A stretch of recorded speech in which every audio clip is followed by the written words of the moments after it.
Hi friends, ఈరోజు ఈ వీడియోలో తెలంగాణ రాష్ట్ర వ్యాప్తంగా ఉన్నటువంటి గ్యాస్ వినియోగదారులకు మీకు ప్రతి నెల 500 రూపాయల గ్యాస్ సిలిండర్ సబ్సిడీ డబ్బులు రావాలన్నా, అలాగే మీ గ్యాస్ కనెక్షన్ రద్దు కాకుండా ఉండాలన్నా మీరు ఈ జనవరి 31వ తేదీ వచ్చేలోపు ఈ ఒక్క పని చేయాల్సి ఉంటుంది. సో ఆ ఒక్క పని ఏంటి? సో దానికి సంబంధించిన పూర్తి ఇన్ఫర్మేషన్ ఈ వీడియోలో తెలుసుకుందాం. అండ్ వీడియో మీద నచ్చితే లైక్ చేయండి ఫ్రెండ్స్. మీరు చేసే ఒక లైక్ వల్ల ఈ వీడియో ఇంకో 10 మందికి రికమెండ్ అవ్వడం జరుగుతుంది ఫ్రెండ్స్. సో దాని ద్వారా ఈ ఇన్ఫర్మేషన్ అందరూ తెలుసుకోగలరు. సో ఏమాత్రం లేట్ చేయకుండా వీడియోలోకి వెళ్ళిపోద్దాం. సో తెలంగాణ రాష్ట్ర వ్యాప్తంగా గ్యాస్ సిలిండర్ కనెక్షన్ ఉన్న ప్రతి ఒక్కరూ తప్పనిసరిగా జనవరి 31వ తేదీ లోపు ఒక ముఖ్యమైన ప్రక్రియ పూర్తి చేయాలని తాజా సమాచారం వచ్చింది.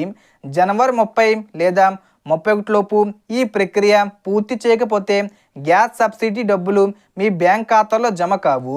అంతేకాకుండా మీ గ్యాస్ కనెక్షన్ రద్దయ్యే అవకాశం కూడా ఉంది.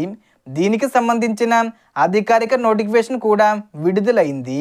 అందులో ఇచ్చిన వివరాల ప్రకారం తెలంగాణలో గ్యాస్ కనెక్షన్ ఉన్న ప్రతి వినియోగదారుడు ఈకేవీసీ తప్పనిసరిగా చేయాలి.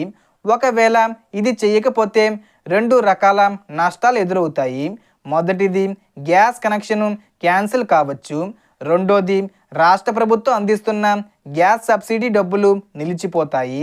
అయితే ఈకేవీసీ ఎక్కడ చేయించుకోవాలంటే మీరు ఉపయోగిస్తున్న గ్యాస్ కంపెనీని బట్టి ఉంటుంది. మీరు హెచ్పి గ్యాస్ కనెక్షన్ వాడుతున్నట్లయితే తప్పనిసరిగా హెచ్పి గ్యాస్ ఆఫీస్కి వెళ్ళాలి.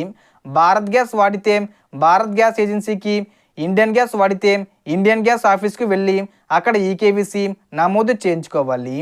ఈకేవీసీ చేయించుకునే సమయంలో మీ ఆధార్ కార్డు తప్పనిసరిగా తీసుకెళ్ళాలి.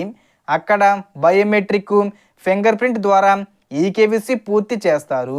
ప్రభుత్వం సూచించిన గడువులోపు అంటే జనవరి 30 తేదీ లేదా 31వ తేదీ వచ్చేలోపు ఈకేవీసీ చేయించుకోకపోతే మీ గ్యాస్ సబ్సిడీ డబ్బులు మీ బ్యాంక్ అకౌంట్లో జమ కాకుండా పెండింగ్లో పడతాయి.